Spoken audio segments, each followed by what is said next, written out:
ചരിത്രത്തിൽ തോൽവിയറിയാത്ത ഒരു പോരാളി, ലോകത്തിന്റെ അധിപനാകാൻ ഇറങ്ങിപ്പുറപ്പെട്ട മഹാനായ ചക്രവർത്തി അലക്സാണ്ടർ ദ ഗ്രേറ്റ്. എങ്ങനെയാണ് വെറും 20-ാം വയസ്സിൽ അദ്ദേഹം ലോകം കീഴടക്കാൻ തുടങ്ങിയത്? And welcome to Universal talks.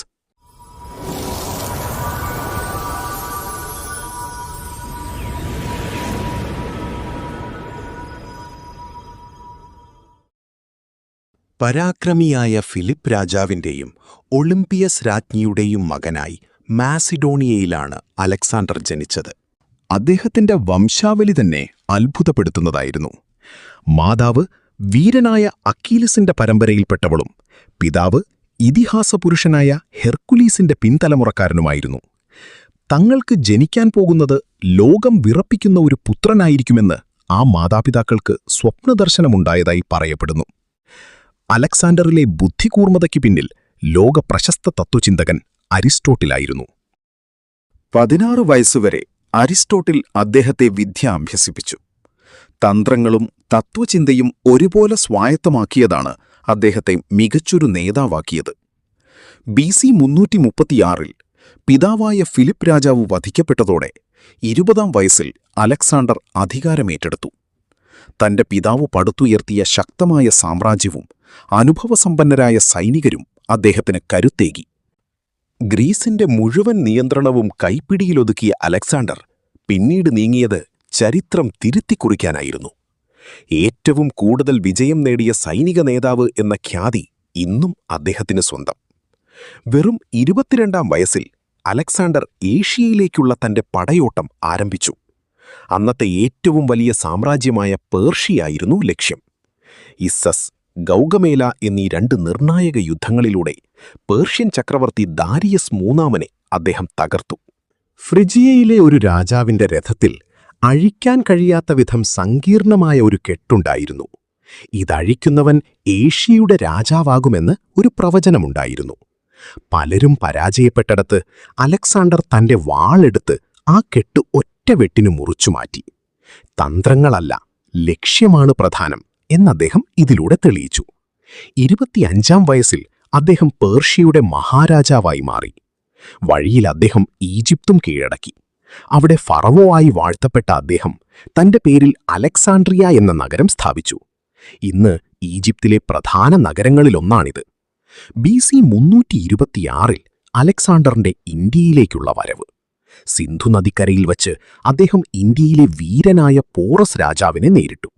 Hydaspes എന്ന് വിളിക്കപ്പെടുന്ന ഈ യുദ്ധത്തിൽ അലക്സാണ്ടർ വിജയിച്ചെങ്കിലും പോറസിന്റെ വീര്യത്തിൽ ആകൃഷ്ടനായി അദ്ദേഹത്തിന് രാജ്യം തിരിച്ചു നൽകി. അലക്സാണ്ടറുടെ ജീവിതത്തിലെ ഏറ്റവും പ്രധാനപ്പെട്ട ഒന്നായിരുന്നു അദ്ദേഹത്തിന്റെ കുതിര. ആർക്കും കീഴടക്കാൻ കഴിയാതിരുന്ന ആ കുതിരയെ തന്റെ 12-ാം വയസ്സിൽ അലക്സാണ്ടർ മെരുക്കി. കുതിര സ്വന്തം നിഴലിനെ കണ്ട് പേടിക്കുന്നു എന്ന് മനസ്സിലാക്കിയ അലക്സാണ്ടർ അതിന്റെ മുഖം സൂര്യന് അഭിമുഖമായി തിരിച്ചാണ് അതിനെ മെരുക്കിയത്. ഈ കുതിര മരിച്ചപ്പോൾ അതിന്റെ ഓർമ്മയ്ക്കായി അദ്ദേഹം ഇന്ത്യയിൽ ബൂസ്ഫാല എന്നൊരു നഗരം തന്നെ സ്ഥാപിച്ചു. വർഷങ്ങളായുള്ള യുദ്ധങ്ങൾ കാരണം തളർന്ന സൈനികർ ഇന്ത്യയിലെ മഗധ സാമ്രാജ്യത്തിന്റെ കരുത്തിനെ പേടിച്ച് മുന്നോട്ടു പോകാൻ വിസമ്മതിച്ചു. ഒടുവിൽ ബിയാസ് നദിക്കരയിൽ നിന്ന് തന്റെ ലോകവിജയ യാത്ര മതിയാക്കി അലക്സാണ്ടർ മടങ്ങി. കാരണം ഇതായിരുന്നു: ഇന്ത്യയിലെ പോറസ് രാജാവുമായുള്ള യുദ്ധത്തിനു ശേഷം മഗധ സാമ്രാജ്യത്തിന്റെ ലക്ഷക്കണക്കിന് വരുന്ന സൈന്യത്തെയും ആയിരക്കണക്കിന് യുദ്ധാനകളെയും കുറിച്ചുള്ള വിവരങ്ങൾ അറിഞ്ഞതോടെയാണ് അലക്സാണ്ടറുടെ സൈന്യം ഭയന്നതും മടങ്ങിപ്പോകാൻ നിർബന്ധിച്ചതും. BC 323-ൽ തിരികെ ഗ്രീസിലേക്കുള്ള യാത്രക്കിടെ ബാബിലോണിൽ വച്ച് ആ മഹാപോരാളി മരണത്തിന് കീഴടങ്ങി. മരിക്കുമ്പോൾ പ്രായം വെറും 32 വയസ്സ് മാത്രം. മരണകാരണം ഇന്നും ഒരു നിഗൂഢതയാണ്.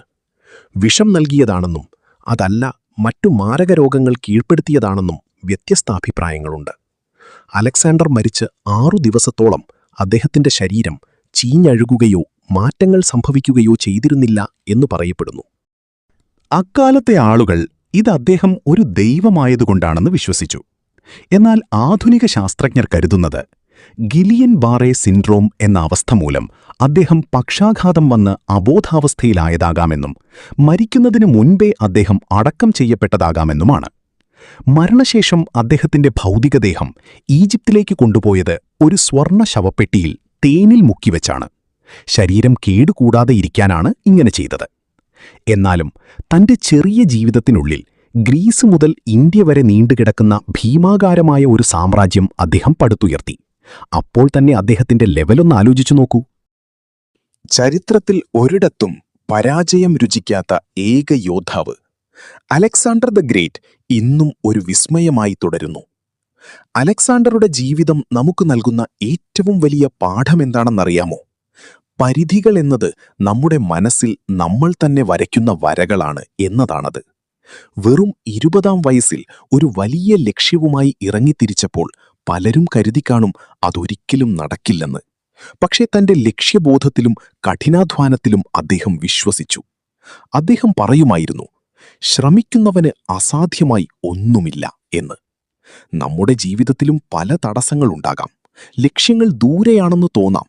പക്ഷേ അലക്സാണ്ടറെപ്പോലെ തോൽക്കാൻ തയ്യാറല്ലാത്ത ഒരു മനസ്സുണ്ടെങ്കിൽ ഈ ലോകം മുഴുവൻ നിങ്ങളുടെ മുന്നിൽ കീഴടങ്ങും. വിജയമെന്നത് ഭാഗ്യമല്ല, അത് നിങ്ങളുടെ നിശ്ചയദാർഢ്യത്തിന്റെ ഫലമാണ്. യൂണിവേഴ്സൽ ടോക്സിന്റെ ഈ എപ്പിസോഡ് ഇവിടെ അവസാനിക്കുന്നു. അലക്സാണ്ടർ ദ ഗ്രേറ്റിന്റെ ഈ അവിശ്വസനീയമായ ജീവിതകഥ നിങ്ങൾക്കിഷ്ടമായെങ്കിൽ ഈ വീഡിയോ ലൈക്ക് ചെയ്യാനും ഷെയർ ചെയ്യാനും മറക്കരുത്. ഇതുപോലുള്ള കൂടുതൽ അറിവുകൾക്കായി ഇപ്പൊ തന്നെ ഈ ചാനൽ സബ്സ്ക്രൈബ് ചെയ്യൂ. പുതിയ അധ്യായവുമായി വീണ്ടും കാണാം. നന്ദി.